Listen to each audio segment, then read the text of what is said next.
Zhezhi is here, baby! Yes, she's finally available to pull for in Wuthering Waves if you haven't already done so. But you're probably watching this video because I'm going to be explaining. This is like a guide and then should you summon, because I feel like telling you what she does is going to help you determine if you should summon or not. So I'm going to give you my opinions on her. I do, of course, have her. Just got her. If you haven't seen the summon video, check it out. Post that like right after I literally pulled her. I don't have her like maxed out or everything quite yet. I also got her weapon, the Rhyme Draped Sprouts. Got to work on echoes and all that stuff. So stats wise, she's not maxed out, but I'm going to give you the rundown and everything you need to know. And then if you should pull for her based on what your account may be looking at. So let's get to it. Starting out, what is Zhezhi? What are you looking for in this character? What are you getting out of her? So she's a sub DPS slash support character. The support aspect comes from down here, which these you will find in her outro skill. The glacio damage amplification and the resonance skill damage amplification. In terms of the glacio damage, it only really buffs Lin Yang at this point, while resonance skill helps more than just that, since there are multiple people who use resonance skill. But the main person this helps is jinhsi. So if you're a jinhsi user, you're probably going to want to get Zhezhi, but I'll explain that more in detail when we get to talking about her teams. The rest of this, Concerto Efficiency, Basic Attack, Coordinated Attack, and Resonance Liberation Regeneration, kind of goes in hand with her sub DPS side. So with that in mind, she's not like a main DPS. You really can try and use her, like to get the most DPS out of her. If you're just a big fan of her, go ahead for sure. But her main purpose here is to be a sub DPS alongside a main DPS like a jinhsi. Now let's talk about weapons. Obviously, the best weapon is going to be her signature weapon here, the Rhyme Draped Sprouts. It's made for Zhezhi, so it's going to be the best one for her. It has crit damage, as you want crit damage and crit rate on her being a sub DPS. But should you summon for this weapon if you want to use it maybe potentially on other people in the future? Well, to sum it up here, all around it gives plus 12% attack bonus to any character. While the wielder's on the field, using Resonance Skill grants 12% basic attack damage bonus. This can stack up to 3 times for 6 seconds, and at 3 stacks or above, casting your outro skill will consume all of those stacks of this effect and grant the wielder 52% basic attack damage bonus for 27 seconds, effective when the wielder is off the field. So that's not going to be useful to anyone if they don't have the abilities like Zhezhi or Yinlin, who are able to deal damage when they're not actually on the field. And I'm sure we'll get some more sub DPSs in the future. They'll probably have a similar ability to these two, and this will be useful to them. But say for like a Verena, not quite the same use as Zhezhi. So keep that in mind if you're thinking about summoning for her signature weapon. The other options are, of course, String Master, which maybe you got this and you didn't pull Yinlin. You can slap this on your Zhezhi. That's a fantastic option, the second best option as a crit rate substat. Then there is the other 5-star Rectifier, the Cosmic Ripples, which I actually don't have yet, but you can go and get that one. That's the third best weapon. That's the other 5-star Rectifier option in the game. There are only 3, so that's third best. Then we move down into 4 stars, which you're going to want an Augment S5 or a Jinzo Keeper S5. The Jinzo Keeper has an attack percentage. I actually don't have any augments, surprisingly, but that gives a base crit rate, so that is a fantastic option there, as a lot of weapons that aren't the big 5-star grand ones don't have that crit damage or that crit rate, so that's really nice there if you have the augment. And then 3-star weapon, the Guardian Rectifier or the Rectifier of Night, as you see here. If you have that as 5, you can rock that. Those would be after the 4 stars and the 5 stars in terms of best, in terms of by the numbers for Zhezhi and how she'll support your team. Now let's talk about echoes. You're going to want to have the cost format of 43311 on Zhezhi. Now what you go for here is going to depend. Moonlit Clouds is going to be the best for Zhezhi in terms of helping your team. It's going to give the team the most damage and help her be the best sub DPS supporter. But if you want to focus more on maybe dealing more damage from her, which the team will suffer a little bit, but then you'll go with the Freezing Frost on her. In terms of the 4 stars, for the Freezing Frost, you're going to want to have the Lampy Lumen Myriad, and for Moonlit Clouds, you're going to want the Impermanence Heron. That's who you're going to want. And now, what main stat you're going to have can kind of depend on what weapon you're using. If you are using, as I showed, the Rhyme Draped Sprouts, you get crit damage. If you're using String Master, you get crit rate. If you're using one of the other ones as attack, it doesn't really matter. But if you're using one of those two, then you may want to get more crit damage from your Impermanence Heron instead of crit rate because you have the String Master, or if you have the Rhyme Drape Spouts, maybe you want that crit rate instead of the crit damage because you're already getting crit damage from the weapon. Something to think about. Also, what substats you get, which I'll mention here in a second, are important. For the 3 cost, it's the same no matter you're running the Freezing Frost or the Moonlit Clouds. It's going to be the same. The main stat you're aiming for is going to be the glacio damage bonus. You're going to want that glacio damage bonus, whether you're running the Frost or the Moonlit Clouds. I sadly don't have any from the Moonlit Clouds, it seems, so I'm going to have to farm that. And then for the 1 costs, again, doesn't matter which 1 cost, you're just going to want attack percentage as that main one, as she is a sub DPS doing damage, so you want her to do more damage. So glacio damage bonus, regardless of what set you're running, attack regardless of what set you're running, and then crit damage or crit rate regardless of what set you're running. Just which one it is changes depending on what set you're running. Now for substats, your most important substat is going to be energy regen. Now, if you're running Moonlit Clouds, you see you get energy regen plus right there as part of the set effect, the Sonata effect. If you're not, you're running the Freezing Frost, you're going to have to make up for that. You're going to want between 15 to 35% is what the math people who are crunching the numbers for the most optimal stuff are recommending. You can, of course, get more. You're going to want to play around with that percentage until you're able to easily get Zhezhi's ult without having to worry, because that's the main part of this. That's why it's so important. You're going to want to be able to do her Resonance Liberation with ease, so that's why you're going to want good energy regen from your characters, your echoes. Following that up, you're going to want to go for crit damage and crit rate interchangeable. You're going to try and want to get a 2-to-1 crit damage to crit rate, as you usually will, between 50 to 70 rate and 100 to 140 damage. You can, of course, go higher if you're able to get good rolls. For sure. If you're able to get more, nothing wrong with that, as long as you're not sacrificing like energy regen. For sure, get more on both if you're able to do so. More damage, more fun. Then after that, you're going to want to go for basic damage percent, attack percent, and flat attack on your substat rolls. So that's kind of what you'll be aiming for on your Zhezhi. As always, when you're looking at this page here for the stats, 100% is the minimum and 150% is the minimum for crit damage, so don't get that confused. When you actually click on your echoes, you can see it's 0 and 0, so just kind of go off increasing this. When I mean 15 to 35%, it's going to say 115 to 135%, and then the crit damage where I mentioned 140, that means it's adding on to the 150, so it'd be up to like 290. Is really what you're looking at when you're looking at this page here. So just make sure you keep that in mind when you're going through and getting your energy regen and crit damage. Now I'm going to move my face for a second, hide it away because it's going to block some of the text on the screen here, and I don't want to do that.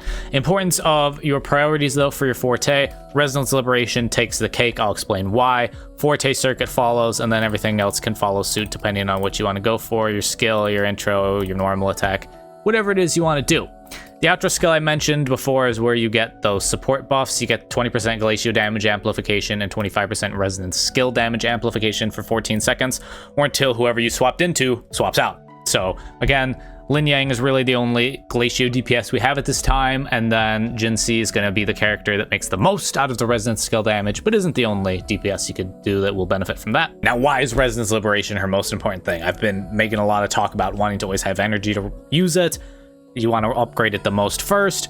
So basically here, when you use your Resonance Liberation, you're going to be able to summon Inklet Spirits, which are going to deal damage when you're off the field. It's like Yinlin, where you have the electric chains come down.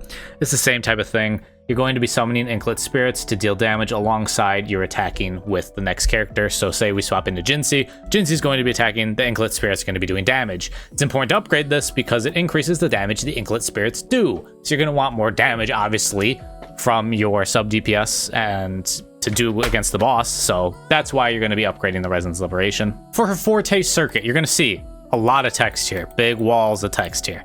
Basically, I'm going to sum it up. You're going to do your basic attack combo until you fill up your Forte gauge. At the bottom, you're going to see it has 3 full bars then. Then you're going to launch a Resonance skill, follow it by a basic attack. Then you're going to launch another Resonance skill, followed by a basic attack. And you're going to have these things called imprints.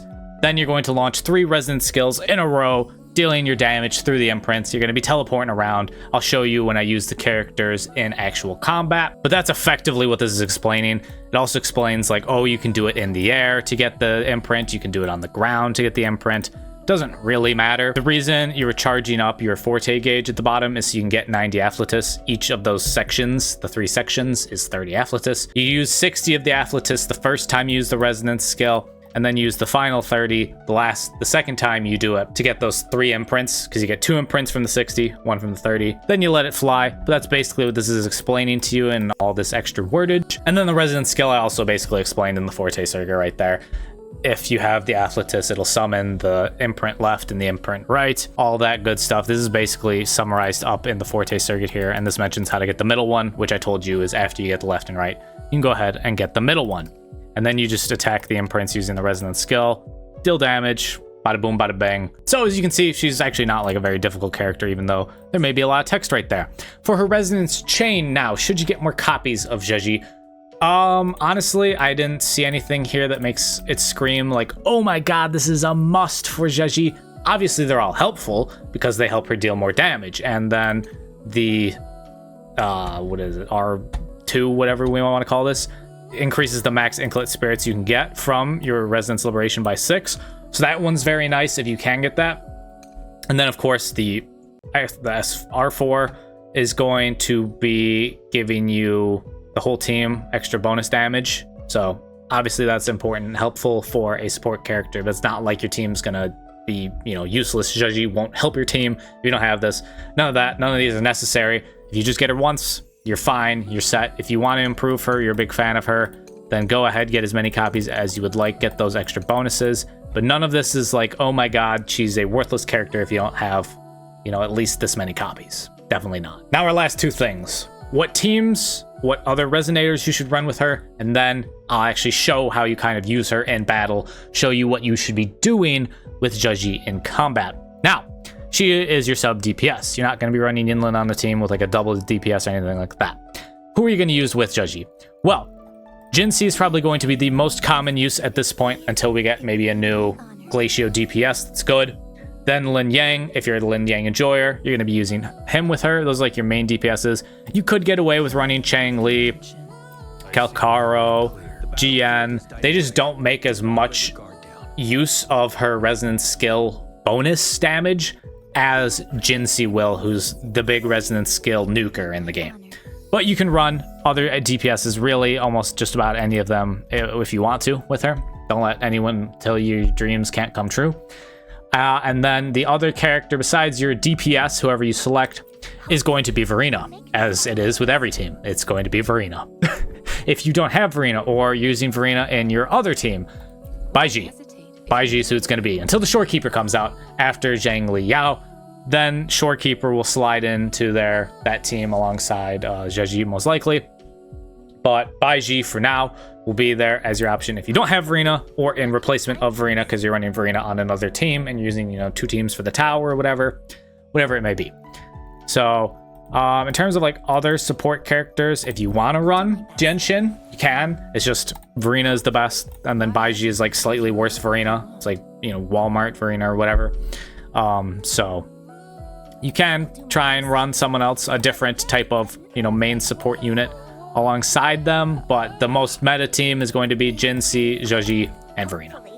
So hopefully you have some characters that run with. If you don't have jinhsi or you don't use Lin Yang and you're thinking, should I get Zhezhi? That's a fair question. I would say it's not necessary. Now down the line, will we get maybe another DPS that comes out that will make you kick yourself for not getting her? That's always possible. It's always possible. But it seems we may start getting reruns soon for people, which we haven't gotten that many new characters since the game came out. So I don't think she'll be too far away from at some point, you know, somewhat recent, you know, somewhat soon, I suppose. They'll be getting the DPS that she might come back. So if you want to skip and save right now and just continue to save for Shorekeeper because you don't have to summon for Xiangli Yao, then it's entirely possible if you don't have like a jinhsi or a Lin Yang fan. Let's speed up some turtles. I will say, I'm just gonna be so sad. He's just having a cool dance here. Don't look too much at the numbers because my Zhezhi is not fully souped up, ready to go and drop the big nukes. I'm just doing this more to show you how to use her. So the damage numbers, don't let that be like a deciding factor. So we'll start with Verena here. Oh, I'm being attacked by a bull. We're gonna do that. Pop that. Well, bang! Verena, you're done. All right, Zhezhi, get out there. Her gauge is already full for me, so we're gonna do that. We got those 2. Then we do that. We use all 3. Then I'm going to launch into my Heron. Then we're gonna ult here. Ba-bang. Now we go straight into, and you can see the inklets attacking, like that little ink, red and blue thing across the screen there that was adding into the attacks. You can see it floating around to me, but it would like shoot in while I was attacking with Jins. Oh my god, you're still alive. You can see them dropping in there now too as well. That's the point of her ult and why, or her Resonance Liberation, and why you want to have it so badly.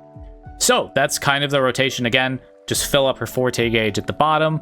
Then, as you saw, imprints appear at the bottom. So you're going to want to get those 3 imprints. Then you're going to want your Resonance skill. Then you're going to do a cancel on the Heron. And then you're going to do your Resonance Liberation.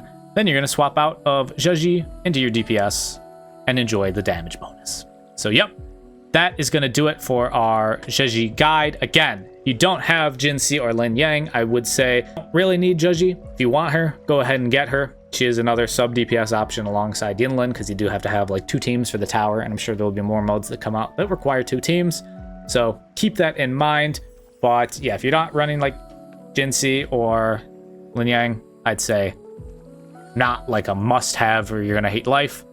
And but I think she looks cute. She's fun. I have Jinhsi, and I will be enjoying her as like my other option as a team behind my xiangli, Yinlin, and then Verena. I'll probably throw Baiji on this team or something. I don't know, man. We need Shorekeeper. We need her now. But that is Zhezhi. I hope you enjoyed the guide, and let me know if you did pull her or her weapon. Love to hear your success in the summons, the pulls in the comments down below. But that's gonna do it for me. If you enjoyed, leave a like, subscribe, all that good stuff. Check out my Twitch for live streams. Would love to see you there live sometime. Talk to y'all, and I will catch you all in the next video. Hope y'all are staying happy and healthy. See you then.